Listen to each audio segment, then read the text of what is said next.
do you have to work on every single negative belief that you have, or do you think that changing just one belief can actually change and transform your life? Okay, that's an interesting question, Kat.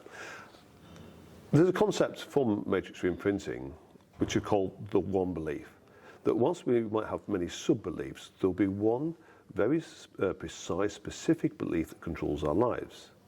And once we can find what that belief is, all of our, all of the issues, I talk about on the course. There was one lady with the belief that when things are going well, I'll screw it for everybody else. That was her belief that she ran, every day. She ran in some shape or form, and from that, it affected her marriage, her parenting, her health. It created anxiety, depression, stomach issues, relationship issues, friendship issues. All came from that belief that she developed very early in life. But if you go and you find your core belief and you start to transform that, it can change literally every area of your life. Your health, your wealth, your relationships, your friendships, everything changes, because the dysfunction in your life comes down to how you take that belief out into the world, and the stress it creates, and the psychological damage it creates. So if we can change that belief, it can literally change anything in your life.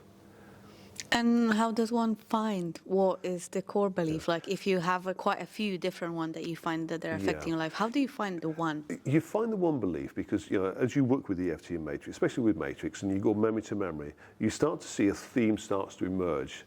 That every memory resonates with that. Now, I mean, on a personal level, I was doing EFT for 3 or 4 years, and then Matrix for maybe 3, 4, 5 years, and I never found my core belief. And there's a simple reason for that. I was never looking. I didn't realize it until I had a breakthrough with clients when I began to see that people had, a belief that resonated with every memory. Every memory when something happens, whether it's a big trauma, small trauma, you pin your belief on that. The same event would make it mean my belief, and negative belief, you would make it mean your belief. So you begin to see once you understand this concept, and when I started looking, very quickly I found what my belief was. And that affects just everything I do. And every major memory in my life, on a business level, a social level, friendship, relationship, I just see that everywhere and how it's affected all these different areas of my life.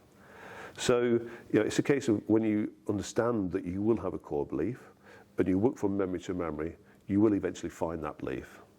Sometimes it comes very quickly, it's very obvious. Other times you've got to dig a little bit, but the belief is very specific.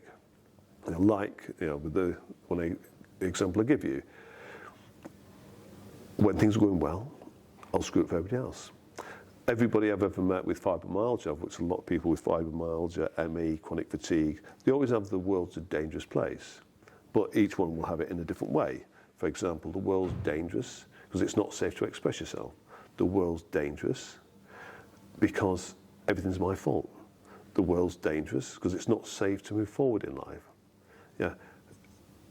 It's just a case of just working memory to memory. What is the belief in that memory? And then you'll find that core belief. There'll be other beliefs, but that core belief will always be there in every traumatic memory that you had in your life.